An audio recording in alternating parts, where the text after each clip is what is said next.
Welcome to the After Wine School podcast. This week, Keith and Alana discuss why tariffs matter to wine lovers and how they may affect you personally. Please share this podcast with anyone who loves wine. Welcome to After Wine School, the wine podcast. This is Alana Zerbe with my partner, Keith Wallace. I'm here. I'm here. I am. I'm here. Welcome.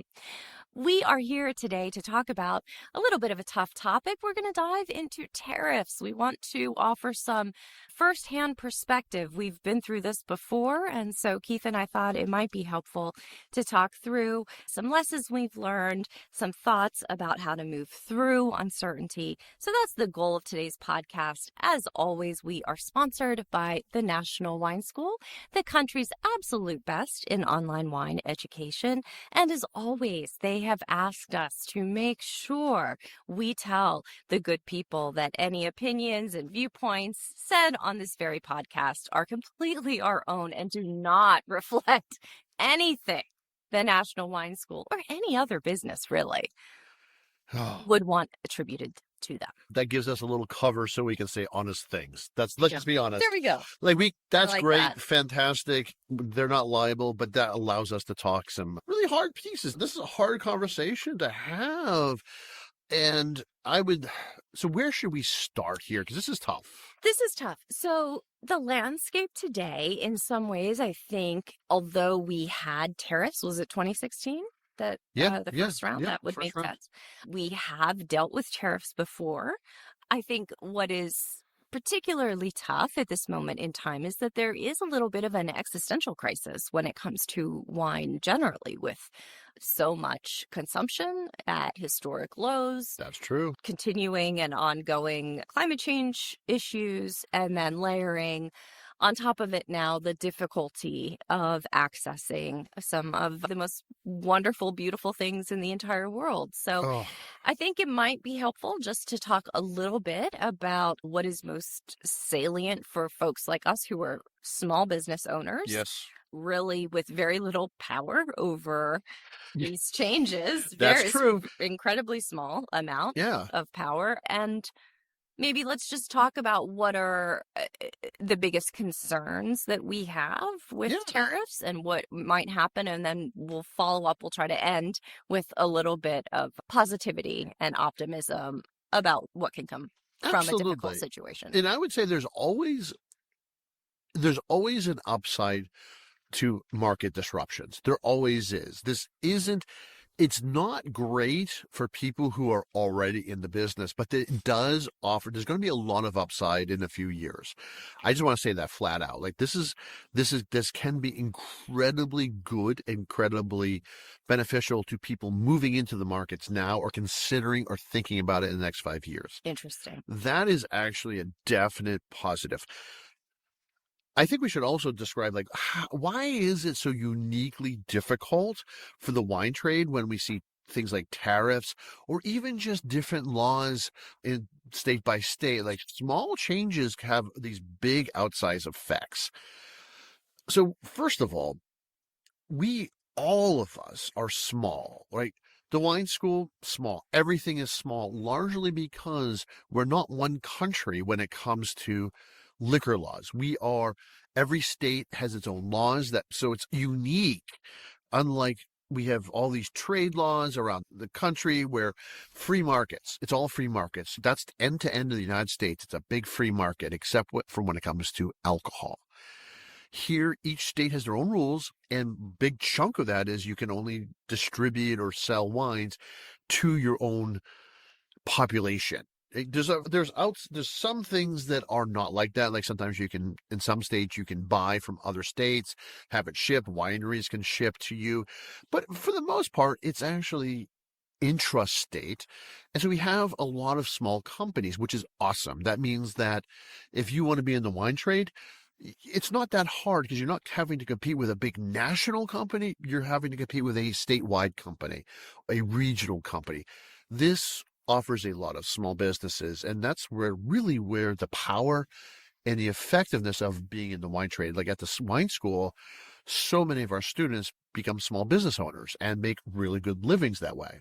Right. So what you're saying is low barriers to entry. Like Yes. that is a definite bonus. There's a lot of creativity. Things are smaller scale, they're human scale. You've mentioned this phrase that I love, things go on agricultural time in the wine world. Oh, yes. That is really good. Thank you for bringing that up. Thank you for cueing me on that. That's really fantastic. Because not only are we small, but we're on agricultural time.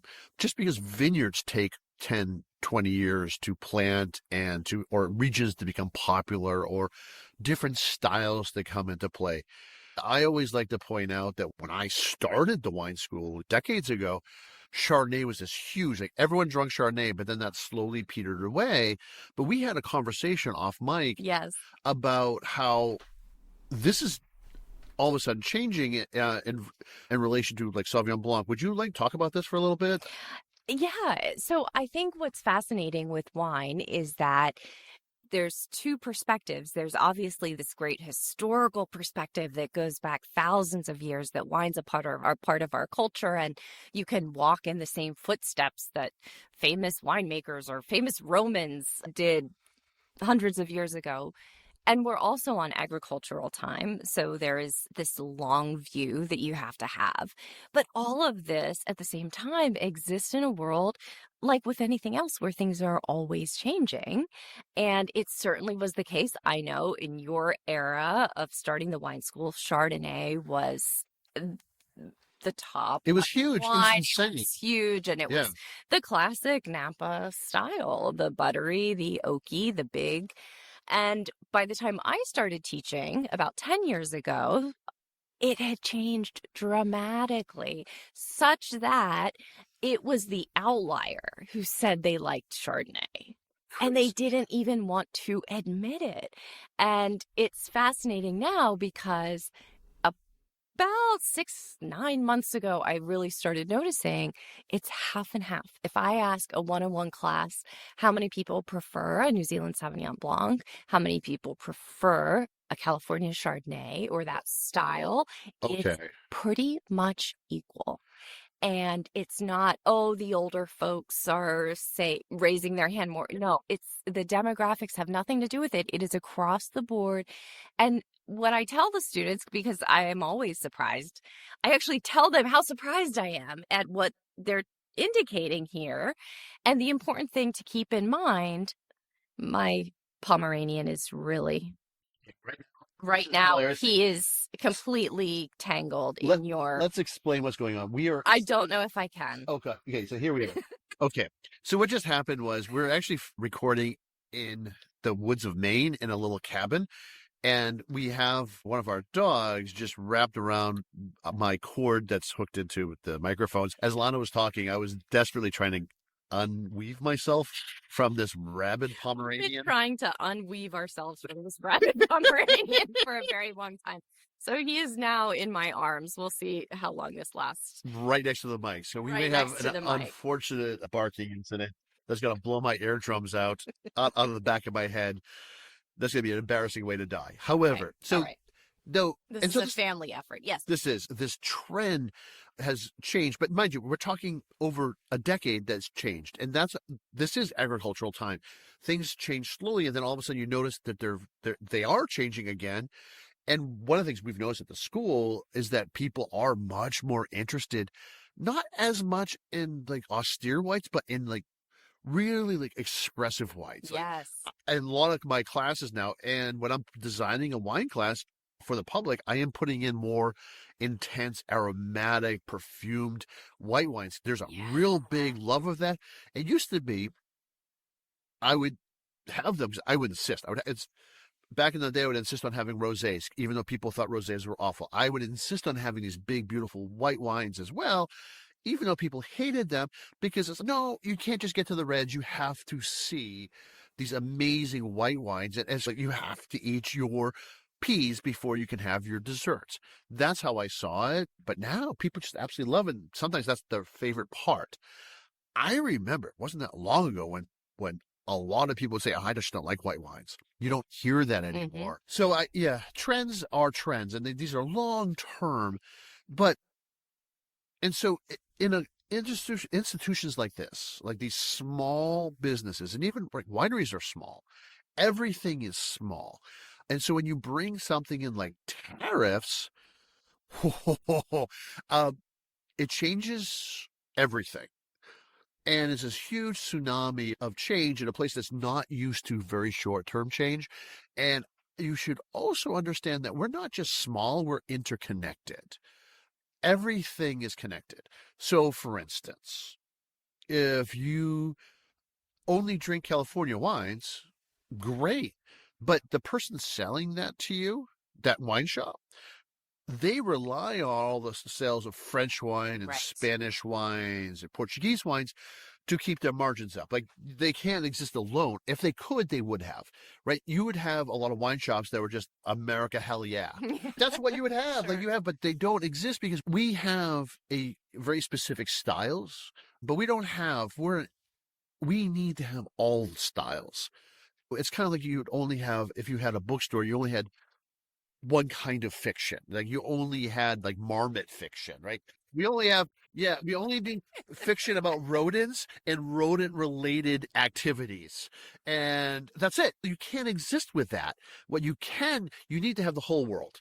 But it's not just the wine shop that has to have Bordeaux and Burgundy and Spanish wines and German wines and Australian wines. It's not just that, but it's also the distributor, the company that actually brings those wines to you, that a huge part of their portfolio as well is our European wines and outside of the United States. So if all of a sudden everything but California wines are incredibly expensive and no one's buying them, then every piece of commerce, every piece of the puzzle falls apart. And everyone all of a sudden goes out of business. Like, so you can easily see a distributor going out of business.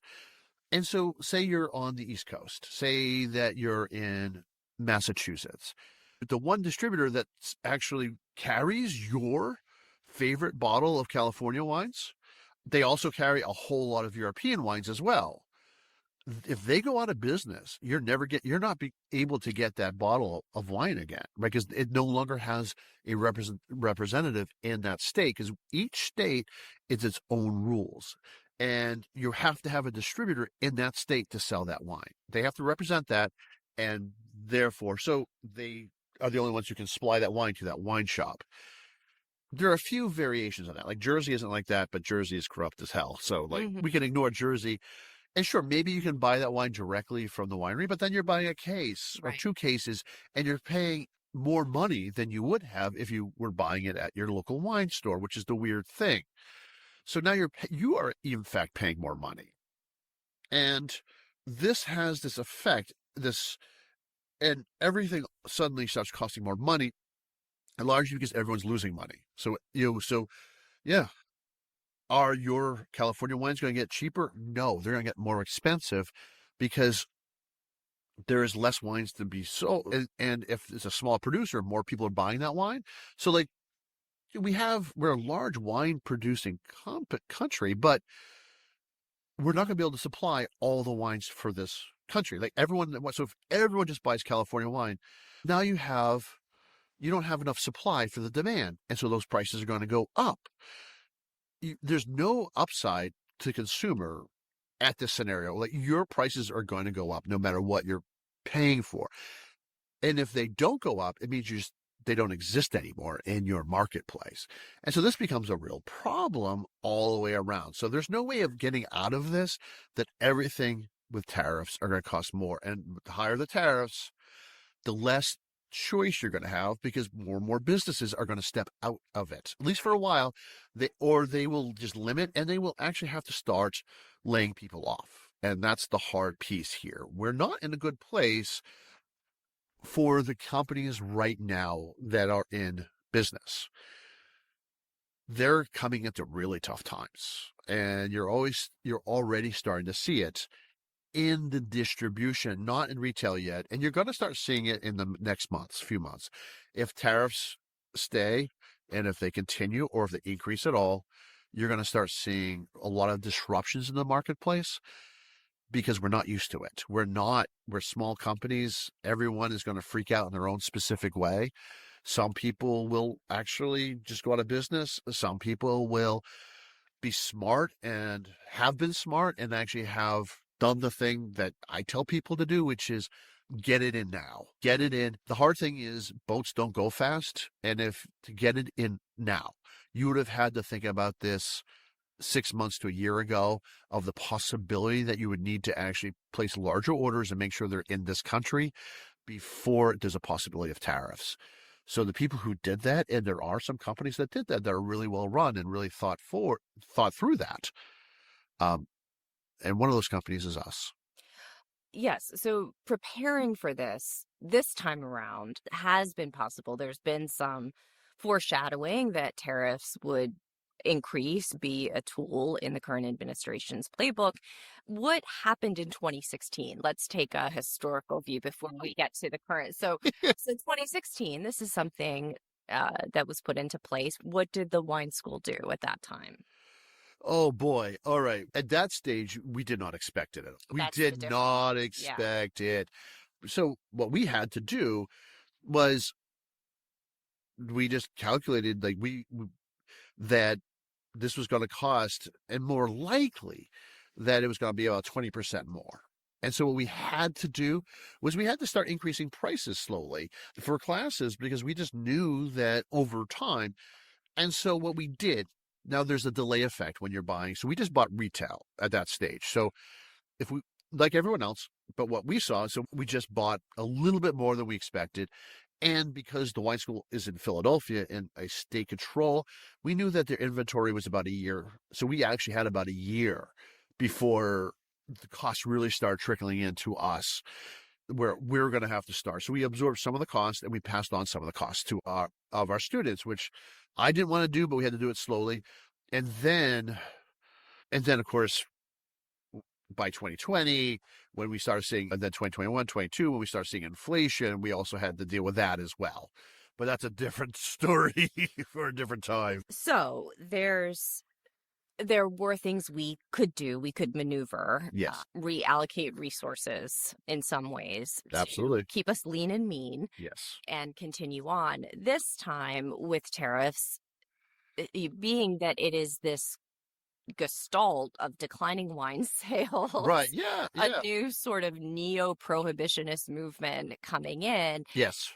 We do want to say there's always opportunity in crisis. Absolutely. This seems particularly formidable. What would we want to say to folks? I think, to be honest, one of the things we can do is I think we should have a whole podcast just on the changing demographics of wine drinkers, because that's fascinating. I love that. Yes. We really should. Let's just talk about, because I am not that concerned about it right now at all. That is not, and there's reasons why. I am. But that's a whole, so if we just focus on tariffs, because what we did, and so we did it on a small scale. We're the school is small. So what we did was 6 months ago, I started buying a lot of the wines we assumed was going to be hit with tariffs. So right now, if you come to my house, pretty much I have one entire floor of my house. I'm just stacked with wine cases. Just so it's everywhere. Like I have a ping pong table. It's stacked all the way up under there. It's all around. This is the floor where I have my gym and my television, all that. So it's just crazy. It's stacked everywhere. Not to mention the school's actual wine cellars, which are completely stacked to the gills as well. And I'm going to place another order because as well before these they really come whole, because we're starting to plan for our advanced sommelier programming. And so we're getting those out of the cellar. And now I'm going to bring even more that last round, so that, sure, that'll give us about a good year-ish. But the costs are still going to go up because, mind you, there were already tariffs in place. These are not new tariffs. These are layered on top of old tariffs. And wine costs are already, people probably don't realize this because you don't really think about it, but they're 20 to 25% higher than they were.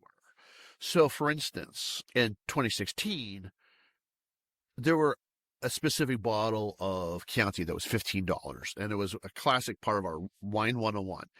That bottle now goes for $20. So that's the change of price points that we have all seen already. And that's, of course, one of the reasons why wine sales have dropped off. Different subject, but it's attached to it. So you see that. Now what we're going to see is that within a year or two, is it going to be that bottle that was a decade ago, $15, now going to be $25, $30? It's very possible. Yeah. So that just changes consumption patterns, but it doesn't have to change how we teach at the school, or hopefully how much we have to charge people. I think we've planned far enough ahead that if for the next 2 years, if we're in a high cost environment, we're going to be okay. That said, I also know that some of the really smart, not as much the distributors, but the importers have been really smart. And if you look at, and how you can tell is how much is our environmentally controlled bonded warehouses for wine, how are they looking? Right now, they're filled to capacity. Like every square inch has been rented out on the East Coast. I'm not sure about the West Coast, but on the East Coast, especially in places like New York, which is a very big import center for wine, you're seeing massive numbers of boats coming in and people warehousing wines like they never usually do. Usually you would expect to have somewhere between 20 and 30% vacancy in these warehouses, but right now you're getting close to zero. So right now, people have already thought ahead. They're planning. The importers are thinking ahead because they don't want to get hit again, because everyone got hit. Because this is the brutal thing. So you can have your contracts on both sides. You have an importer who's doing this deal, right? They're the one who's putting out all the money. They've made deals with your French winemakers, your Spanish winemakers. There's contracts, how much they're going to spend for the wines they're bringing into the United States. And then they also have contracts with their distributors. And they may even be co-owned by the distributor, but they have contracts about how much they're going to pay, that they're going to get paid for these wines. And they've added in their 15 to 50% margin in that. However, if you have tariffs that come from after they ship from that country of origin and they're on the water, and this is going to be months and months, right? These boats don't go fast. So if they're already on the water, when those tariffs come in, you have no choice but either to let those wines sit at that port, which you've already paid for, and let them go bad, or pay your tariff right then, right? Hand that cash over to the government, because you can't get it out of the warehouse unless you pay that tariff. That's brutal. So you have to be thinking months and months ahead. Usually you're thinking at least 6 months to a year ahead, which is great. Agricultural time. We are always thinking ahead. The people who were in that place realizing we've already been here before. Let's just assure that we make sure our wine's in the state, in the country, before this happens. If you didn't think that way, then you are in big trouble and you probably may go out of business. But here's where this is business. This is business. This is business. Yes. Get creative. Yeah. Okay. So if you're a kind of person who wants to be in the wine trade, now's the time. Because all of a sudden, so say that Chateau Dudas in Bordeaux is imported into this country by John Smith Incorporated wine importers. If John Smith Incorporated wine importers goes out of business, now Chateau Dudas has no way to get into the U.S. market. Right. They're stuck. They have nothing. Now, this is a huge part of their income, right? Because anybody who imports in the United States, we are a big, even though we are like these tiny little fiefdoms, we're a big economy. Each of our states are bigger than most countries in Europe. So they need somebody. And hey, if you're just coming into the market, now you do not have all those contracts. You do not have all those employee costs. You don't have none of those costs. You're now free to make a contract with Chateau Dudas and start bringing them to this country. And probably they're going to be happy to pay a lower rate. Well, pay higher for, they're going to take a deeper cut on their margins. You're going to be able to bring it in. And now you start your own company. And now you have a very competitive company. And that's what's really important now, is that there's a lot of companies that did not plan ahead. And now they're going to be right for somebody else to come in. And because everything in the wine trade is small scale, that means that a company of 1 or 2 or 3 people can be really competitive. Just wait and see right now. Huge amounts of upside right now. Disruptions in the marketplace always. Now, and there's really good upsides here. There's a lot of pain. I'm not joking, there is a lot of pain. Running the wine school is going to be hard because not only are people afraid, because when tariffs come in, everyone's afraid of higher costs.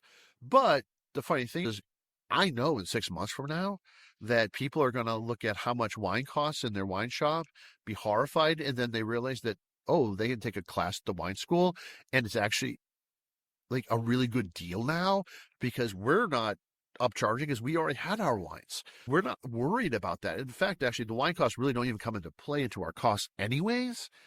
So it's just, there's going to be upsides for us as well, but it's hard. It's really hard. Really hard. Not joking. Really hard. It's really a lot of pain, a lot of heart. There's going to be a lot of heartbreaking stories coming out.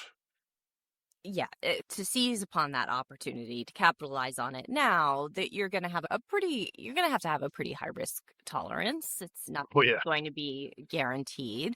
The best things are to think creatively and stay lean, stay nimble. Don't bricks and mortar, any old models, any old paradigms, shift away from that thinking and really put yourself into the mindset that tariffs may not go away. They simply may not. They may not. Oh, you're right. And this may be the best thing for the East Coast wine production you've ever seen. Sure. This really could be the boost that a lot of vibrant small wine regions may have.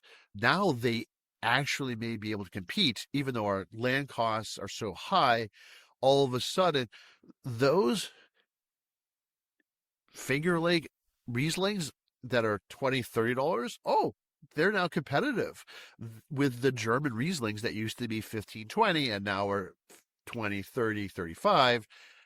Okay, now we get to start competing. That might be a really good thing. Now might be if you're thinking about opening up a winery on the East Coast or New Mexico or Washington State. This is really going to be a time to shine.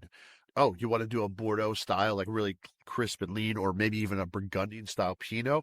Maybe it's the time because there's going to be more of a marketplace for that for the next. But it depends on how long you think this is going to last. Because again, agricultural time. If we're thinking tariffs and this economy is going to be like this for the next 10 years, then it makes sense to start making wines on the East Coast. Yes. If this is a blip, then maybe not. Right. But this could be a big change, and there's always negatives and there's always positive. I'm not saying there's a lot of positives here, but I'm saying there are places to look at to be hopeful and to be in the wine trade. And that's the most important thing. We drink for a living. Not everybody gets to do this. Not everybody admits it. That's right.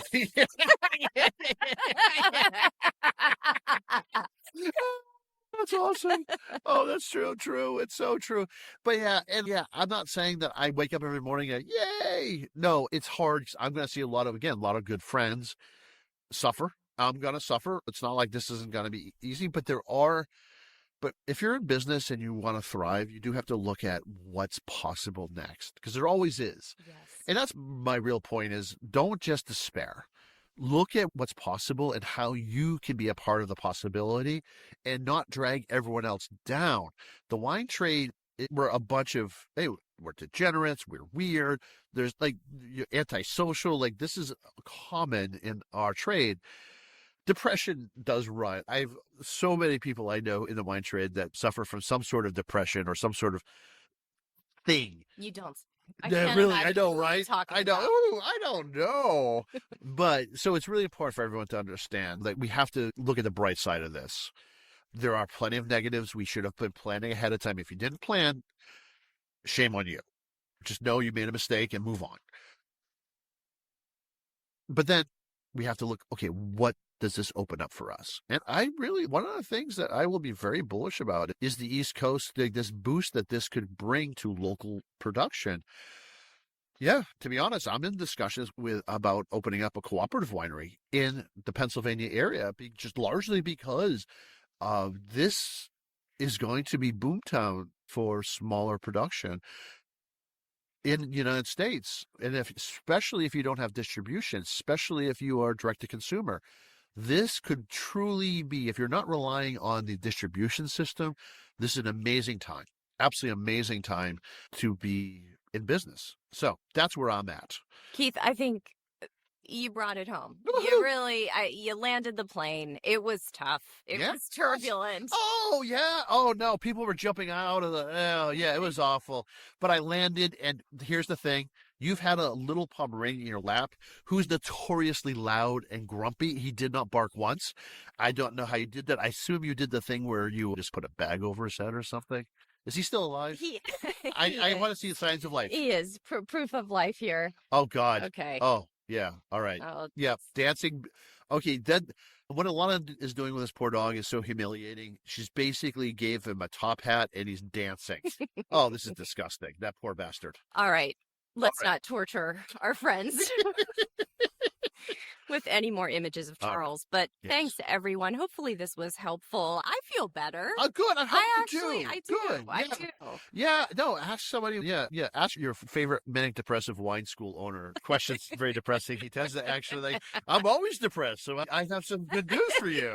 There you go. I have to cope about this every day. So, yeah, there you are. I got cope. You got cope. I like it. All right, folks. Have a fantastic day and look for the opportunities. They're there. That's wonderful. We'll hear you. We'll see you soon. You'll hear us soon. And subscribe. Please. Yes. Tell your friends and neighbors. We really want to grow this. Please let them know. And if you have anything you want us to talk about, let us know too. Absolutely. All right. Ciao, folks. Cheers. Thank you for listening. If you like what you hear, please rate and review this podcast on Apple Podcasts or wherever you listen. It means a lot to all of us here at the National Wine School. Cheers! For more information about the Wine School and its programs, go to wineschool.us. And if Keith didn't drop enough F-bombs for you, here you go. Fuck!